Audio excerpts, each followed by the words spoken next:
اعوذ باللہ من الشیطان الرجیم بسم اللہ الرحمن الرحیم ولا تقربوا مال الیتیم الا بالتی هي احسن حتى يبلغ اشدہ واوفوا الکیل والمیزان بالقسط لا نکلف نفسا الا وسعها واذا قلتم فاعدلوا ولو كان ذا قربى وبعهد الله اوفوا ذلكم وصاكم به لعلكم تذكرون وأن هذا صراطي مستقيما فاتبعوه ولا تتبعوا السبل فتفرق بكم عن سبيله ذلكم وصاكم به لعلكم تتقون۔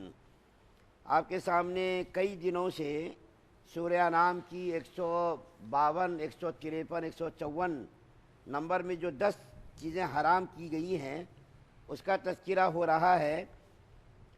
پرسوں تک 7ویں چیز بیان کی گئی تھی جو اللہ تعالیٰ نے حرام کی ہے۔ آج 8ویں چیز کا بیان ہے۔ 8ویں چیز کیا ہے؟ حق بات کی گواہی دینا، حق کے مطابق انصاف کرنا۔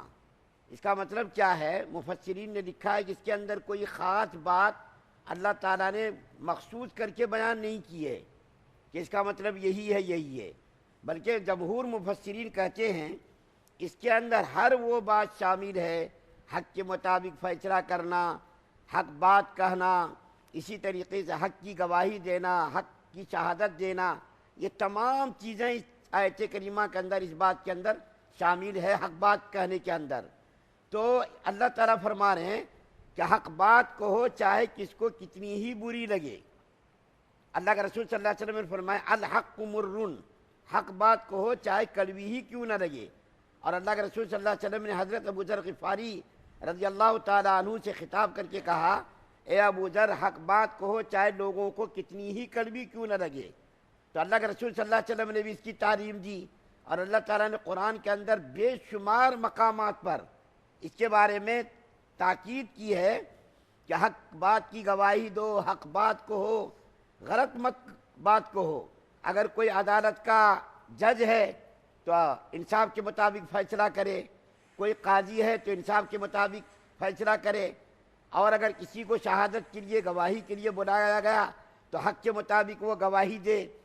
جب ضرورت پڑے بات کرنے کی تو حق بات کہے، سچ بات کہے، جھوٹ بات نہ کہے۔ حق کو، انصاف کے تقاضوں کو پورا کرنا اس آیت کریمہ کا مقصد ہے۔ حق کو انصاف کے مطابق دیکھیے، میں کچھ مثالیں آپ کے سامنے پیش کرتا ہوں کہ اللہ کے رسول صلی اللہ علیہ وسلم نے دنیا کے اندر کس طریقے سے عدل و انصاف کا پیمانہ قائم کیا، عدل و انصاف کو قائم کیا۔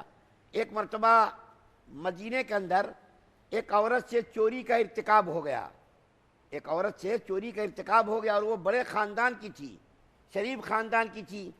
تو چوری کی سزا ہاتھ کاٹنا ہے۔ تو اس کے خاندان والوں نے کہا کہ کسی صورت میں بھی عورت کا ہاتھ نہیں کاٹنے دیا جائے گا، کیونکہ اس کے ہاتھ کاٹنے سے ہمارے خاندان کی ذلت ہوگی، رسوائی ہوگی۔ تو ان لوگوں نے سوچا کہ اللہ کے رسول صلی اللہ علیہ وسلم تک ہم لوگوں کی یہ جذبات جو ہے پہنچائے جائیں، لیکن ان لوگوں کی ہمت نہیں ہو رہی تھی۔ تو حضرت اسامہ بن زید رضی اللہ تعالیٰ عنہما، جو اللہ کے رسول صلی اللہ علیہ وسلم کے آزاد کردہ غلام لاڈلے جو ہے صحابی کے بیٹے تھے، تو ان لوگوں نے ان کے پاس آ کر کے درخواست کی کہ تم اللہ کے رسول صلی اللہ علیہ وسلم کے لاڈلے ہو، جا کر کے اللہ کے رسول صلی اللہ علیہ وسلم سے ہم لوگوں کی سفارش کرو کہ اللہ کے رسول صلی اللہ علیہ وسلم کچھ دے لیا جائے، پیسہ وغیرہ لے کر کے معاملے کو رفع دفع کر دیا جائے، ہاتھ نہ کاٹا جائے، کیونکہ ہاتھ کاٹنے پر ہم لوگوں کی عزت چلی جائے گی، خاندان کے اوپر دھبا لگ جائے گا۔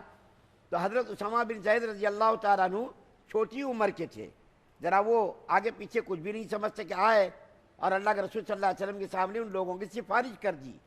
تو اللہ کے رسول صلی اللہ علیہ وسلم کیک لگائے بیٹھے تھے، اور غصے سے تمتماتے ہوئے سیدھے ہو کر کے بیٹھ گئے اور کہا اے اسامہ، تم کو معلوم ہونا چاہیے پہلی قومیں اسی لیے ہلاک اور برباد ہوئی کہ پیسے لے لے کر کے وہ فیصلے کرتے تھے۔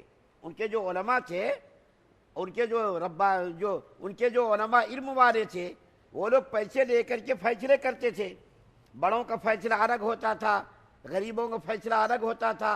حق و انصاف کے تقاضوں کو پورا وہ نہیں کرتے تھے، جس کی بنیاد پر اللہ تعالیٰ نے مختلف قسم کے عذابات ان کے اوپر بھیجے۔ اور پھر کیا فرمایا، اے اسامہ بن زید، خدا کی قسم اگر فاطمہ بنت محمد بھی اس قسم کی چوری کا ارتکاب کرتی تو اس کے ہاتھ بھی میں کاٹ دیتا۔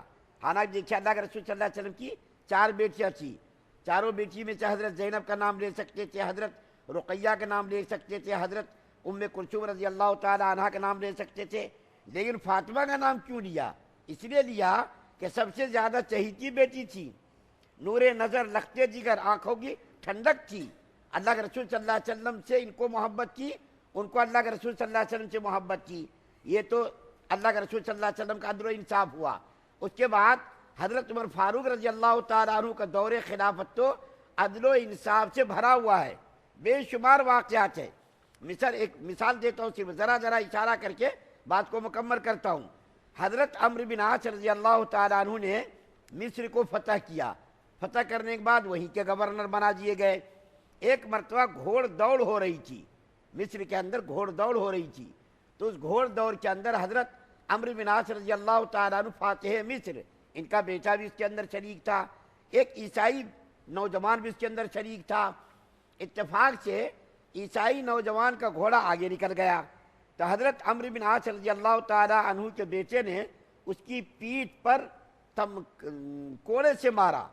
اب جو ہے دیکھیے اس کا بیٹا آیا یہاں، لیکن کوئی انصاف نہیں ہوا۔ اس کا باپ اور وہ بیٹا دونوں مل کر کے مدینہ آئے اور آ کر کے حضرت عمر فاروق رضی اللہ تعالیٰ عنہ کے دربار میں آ کر کے اپنا جو ہے مقدمہ رکھا کہ دیکھیے آپ کے گورنر کے بیٹے نے ہمارے بیٹے کی پشت پر کوڑے سے مارا ہے۔ حضرت عمر فاروق رضی اللہ تعالیٰ عنہ غصے میں بالکل تمتمانے لگے اور محمد بن مسلمہ رضی اللہ تعالیٰ عنہ کو حکم دیا، اسی وقت یہ لیٹر لے کر کے جاؤ اور جا کر کے گورنر کا بیٹا جس حال میں ہو اور گورنر دونوں کو بلا کر کے لے کر کے آؤ۔ جب تک میں انصاف نہیں کروں گا اس وقت تک میں خاموش نہیں بیٹھوں گا۔ چنانچہ یہ صحابی گئے اور بلا کر کے لائے۔ گورنر تو فوراً ہی سمجھ گیا کہ مسئلہ کیا ہے۔ اس کے بعد پوچھا گیا کہ بھائی بچے سے، عیسائی بچے سے تمہارا مقدمہ کیا ہے؟ انہوں نے بتایا کہ گھوڑ دوڑ تھی اور میرا گھوڑا ان کے گھوڑے سے آگے نکل گیا، اس کی وجہ سے اس نے میری پشت پر مارا۔ تو حضرت عمر فاروق رضی اللہ تعالیٰ عنہ نے پوچھا عمرو بن عاص رضی اللہ تعالیٰ عنہ کے بیٹے سے، کیا یہ بات صحیح کہہ رہا؟ تو انہوں نے اقرار کیا۔ آج کے زمانے میں اگر مقدمے ہوتے تو فوراً ہی پھرا دیتے تھے عدالتوں میں، ججوں کو بیوقوف بنا دیتے تھے۔ آج کا دور ہوتا، لیکن وہ خیر القرون کا دور تھا۔ نوجوان نے انکار نہیں کیا، انکار اگر کرتے تو اس کے خلاف کون گواہی دے سکتا تھا؟ گورنر کا بیٹا۔ لیکن فوراً اقرار کیا اور کہا ہاں امیر المومنین میں نے اس کی پشت پر مارا۔ حضرت عمرو بن عاص رضی اللہ تعالیٰ عنہ نے کوڑا دے کر کے کہا امیر المومنین اب آپ اس کوڑے سے ان کو ماریے اور بدلہ لیجئے۔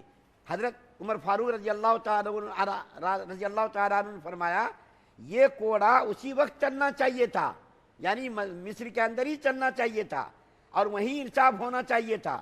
آج تمہارے بیٹے کا تمہارا کوڑا ہوگا، تمہارے بیٹے کی پشت ہوگی اور عیسائی بچے کا ہاتھ ہوگا۔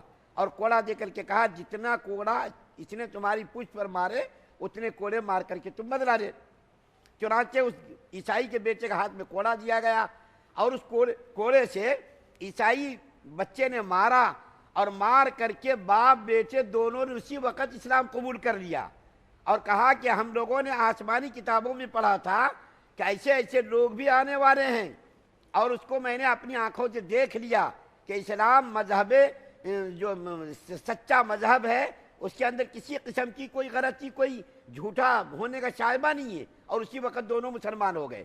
یہ تو صحابی کا واقعہ۔ حضرت عمر بن عبدالعزیز رحمۃ اللہ علیہ جن کے دور خلافت کو خلفائے راشدین کا دور خلافت کہا جاتا ہے، ان کے زمانے میں عیسائیوں نے ایک مقدمہ قائم کیا کہ دیکھو ہمارے ساتھ ناانصافی ہوئی ہے۔ کیا ناانصافی ہوئی؟ ناانصافی یہ ہوئی ہے کہ ولید بن عبد الملک نے ہمارے گرجا گھر کو توڑ کر مسجد کے اندر شامل کیا۔ اصل میں واقعہ یہ ہوا کہ ولید بن عبد الملک کو ایک مسجد کی توسیع کی ضرورت پڑی، مسجد کو ذرا پھیلانا تھا، مسجد چھوٹی ہو رہی تھی، تو ولید بن عبد الملک نے عیسائیوں کو بلایا اور بلا کر یہ پادریوں سے کہا دیکھو بھائی تمہارا جو گرجا گھر ہے وہ گرجا گھر مسجد کے لیے دے دو، کیونکہ تمہارے مذہب میں جائز ہے گرجا گھر کو تبدیل کرنا، جگہ کو چینج کرنا. مسجد کو تو ہم نہیں ہٹا سکتے وہاں سے، قیامت تک کے لیے وہ مسجد ہے. تو تم وہ پیسہ لے کر کے دوسری جگہ گرجا گھر تعمیر کر لو. تو ان لوگوں نے کہا بھائی ہم ایسا نہیں کر سکتے، اور ہم گرجا گھر پیسہ دے کر کے آپ کو دے بھی نہیں سکتے.